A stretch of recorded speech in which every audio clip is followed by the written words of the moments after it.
9ാം ക്ലാസ്സിലെ ക്രിസ്മസ് എക്സാമിന് സോഷ്യൽ സയൻസിൽ ഓരോ ചാപ്റ്ററിൽ നിന്നും എത്ര മാർക്കാണ് ചോദിക്കുക എന്ന സംശയം പല കുട്ടികൾക്കും ഉണ്ട്. അപ്പോൾ അത് പറയാനാണ് ഞാൻ വന്നിട്ടുള്ളത്. Welcome to Edupod class 9. It's me Nafi.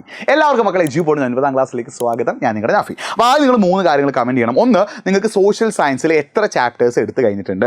2, നിങ്ങൾക്ക് സോഷ്യൽ സയൻസിൻ്റെ ക്രിസ്മസ് എക്സാം പോർഷൻസ് ഏതൊക്കെയാണെന്ന് അറിയോ. 3ാമതായിട്ട് നിങ്ങൾ ഇതിൽ എത്ര ചാപ്റ്റേഴ്സ് പഠിച്ചു കഴിഞ്ഞു. ഈ 3 കാര്യങ്ങൾ നിങ്ങൾ ആദ്യം എന്ത് ചെയ്യുക, കമൻറ്റ് ബോക്സ് ടൈപ്പ് ചെയ്യുക. അപ്പോൾ നിങ്ങൾ ആദ്യം ശ്രദ്ധിക്കേണ്ട കാര്യം, ഓണം എക്സാം പോർഷൻസ് ഒന്നും എന്തിന് ക്വസ്റ്റ്യൻ ചോദിക്കും, ക്രിസ്മസ് എക്സാമിന് ക്വസ്റ്റ്യൻ ചോദിക്കും. അപ്പോൾ ഈ ഒരു വീഡിയോ നിങ്ങൾ എല്ലാവരും ലൈക്ക് ചെയ്യുക, നമ്മുടെ ചാനൽ സബ്സ്ക്രൈബ് ചെയ്യുക. കാരണം 9ാം ക്ലാസ്സിൽ ക്രിസ്മസ് എക്സാം വരാൻ പോവുകയാണ്. അതുമായിട്ട് ബന്ധപ്പെട്ട ക്ലാസ്സുകളും അപ്ഡേറ്റുകളും എല്ലാം നമ്മൾ ഈ ഒരു ചാനലിലൂടെ ആയിരിക്കും നിങ്ങൾക്ക് തരാം. നമ്മുടെ ചാനൽ സബ്സ്ക്രൈബ് ചെയ്യുക, മാക്സിമം ഫ്രണ്ട്സിലേക്ക് എന്ത് ചെയ്യുക, വീഡിയോ ഒന്ന് ഷെയർ ചെയ്ത് കൊടുക്കുക കേട്ടോ. അപ്പോൾ ഓണം എക്സാമിൻ്റെ പോർഷൻസ് 20 to 30% എന്ന് വെച്ചാൽ ഏകദേശം ഒരു 18 മുതൽ 24 മാർക്കിന് വരെയുള്ള ക്വസ്റ്റ്യൻസ് ശ്രദ്ധിക്കണേ. 18 മുതൽ 24 മാർക്കിന് വരെയുള്ള ക്വസ്റ്റ്യൻസ് എന്ത് ചെയ്യും, ഓണം എക്സാമിൻ്റെ പോർഷൻസ് എന്നായിരിക്കും എന്ത് ചെയ്യുക, ക്രിസ്മസ് എക്സാമിന് ചോദിക്കുക. ആ ഒരു കാര്യം നിങ്ങൾ ആദ്യം മനസ്സിലാക്കി വെക്കുക.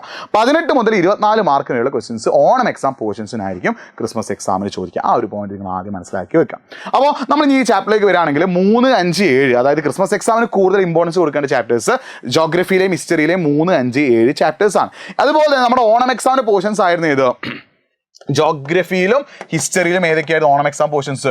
1, 2, 4 അല്ലേ. 1, 2, 4 ആയിരുന്നു എന്ത്, ജോഗ്രഫിയിലെയും ഹിസ്റ്ററിയിലെയും ഓണം എക്സാം പോർഷൻസ്. അപ്പോൾ ഇതിൽ നിന്ന് ഒരു 18 മുതൽ 24 മാർക്ക്, അതായത് ജോഗ്രഫിയിലെ 1, 2, 3, 4 ചാപ്റ്റേഴ്സിനും ഹിസ്റ്ററിയിലെ 1, 2, 4 ചാപ്റ്റേഴ്സിനും 18 മുതൽ 24 മാർക്ക് വരെ എക്സാമിന് ക്വസ്റ്റ്യൻ ചോദിക്കുക. എന്ന് വെച്ചാൽ ഓരോ ചാപ്റ്ററിനും ഓരോ ചോദ്യം നിങ്ങൾ പ്രതീക്ഷിച്ചു. അതായത് ജോഗ്രഫിയിൽ 1ാമത്തെ പറഞ്ഞൊരു ചോദ്യം പ്രതീക്ഷിക്കാം, ഹിസ്റ്ററിയിൽ 1ാമത്തെ പറഞ്ഞൊരു ചോദ്യം പ്രതീക്ഷിക്കാം. അങ്ങനെ ഓരോ ചാപ്റ്ററിൽ നിന്നും ഓരോ ക്വസ്റ്റ്യൻ നിങ്ങൾ എന്ത് ചെയ്തു, ഓണം എക്സാം പോർഷൻസ് പ്രതീക്ഷിച്ചു. ബാക്കി നമ്മൾ നോക്കുകയാണെങ്കിൽ ഹിസ്റ്ററിയിലെ 3ാമത്തെ പാഠമായിട്ടുള്ള ഭൂമിദാനവും ഇന്ത്യൻ സമൂഹം, land grand and Indian society, അതിന് ഏകദേശം ഒരു 8 മുതൽ 12 മാർക്ക് വരെയുള്ള ക്വസ്റ്റ്യൻസ് നിങ്ങൾ എന്ത് ചെയ്തോ, പ്രതീക്ഷിച്ചോ. അതേപോലെ തന്നെ plate of the earth history slumbers, ഭൗമചരിത്രം ഉറങ്ങുന്ന പീഠഭൂമി എന്നുള്ള ചാപ്റ്ററിനും ഏകദേശം എന്ത് ചെയ്യാം, 10 മുതൽ 12 മാർക്ക് വരെയുള്ള ചോദ്യങ്ങൾ എന്ത് ചെയ്യാം, നിങ്ങൾക്ക് ക്രിസ്മസ് എക്സാമിന് ചോദിക്കാം.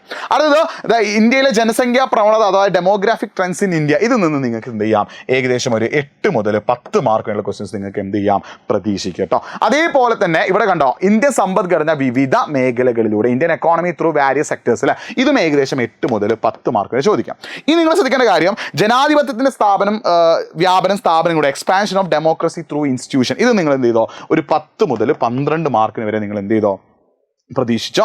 അതേപോലെ തന്നെ ഇവിടെ നിങ്ങൾ മണലാരണ്യത്തിലുള്ള ചാപ്റ്റർ നിങ്ങൾ എന്ത് ചെയ്തോ, 10 മുതൽ 12 മാർക്ക് വരെ നിങ്ങൾക്ക് പ്രതീക്ഷിക്കാം. അപ്പോൾ ഞാൻ ഈ തന്നിട്ടുള്ളത് ഏതാണ്, ചോയ്സ് ക്വസ്റ്റ്യൻ അടക്കട്ടോ, ഓപ്ഷൻ ക്വസ്റ്റ്യൻ അടക്കം. നിങ്ങൾക്കറിയാം സിംഗിൾ ക്വസ്റ്റ്യൻ ഉണ്ടാവും, ഓപ്ഷൻ ക്വസ്റ്റ്യൻസ് അടക്കമുള്ള ചോദ്യങ്ങളാണ് നമുക്ക് എന്ത് ചെയ്യാൻ പറ്റുക, നമ്മുടെ ക്രിസ്മസ് എക്സാമിന് ഉണ്ടാകുന്നുള്ളൊരു കാര്യം നിങ്ങൾ ആദ്യം എന്ത് ചെയ്യണം, മനസ്സിലാക്കി വെക്കണം.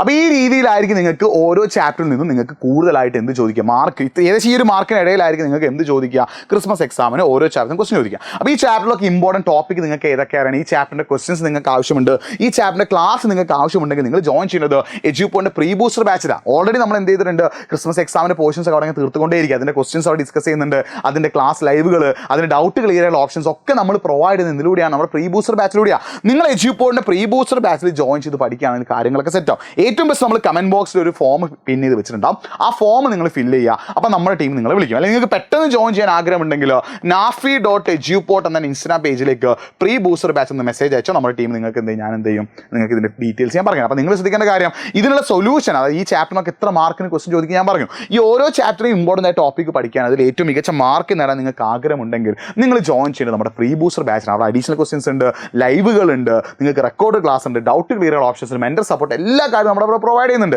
നമ്മുടെ പ്രീ ബൂസ്റ്റർ ബാച്ചിൽ ജോയിൻ ചെയ്ത് പഠിച്ചാൽ കാര്യങ്ങളൊക്കെ സെറ്റാവും. അപ്പോൾ ഓരോ ചാപ്റ്ററിൻ്റെയും മാർക്ക് നിങ്ങൾ മനസ്സിലാക്കി വെക്കുക. മാക്സിമം ഫ്രണ്ട്സിലേക്ക് വീഡിയോ ഒന്ന് ഷെയർ ചെയ്യുക. നിങ്ങൾക്ക് വേറെ എന്തെങ്കിലും സ്റ്റഡി ടിപ്പ് വേണമെങ്കിൽ അത് നിങ്ങളൊന്ന് കമൻറ്റ് ബോക്സിൽ ടൈപ്പ് ചെയ്യുക. മറ്റൊരു വീഡിയോ ആയിട്ട് വീണ്ടും കാണാം. It's me Nafi signing off. By.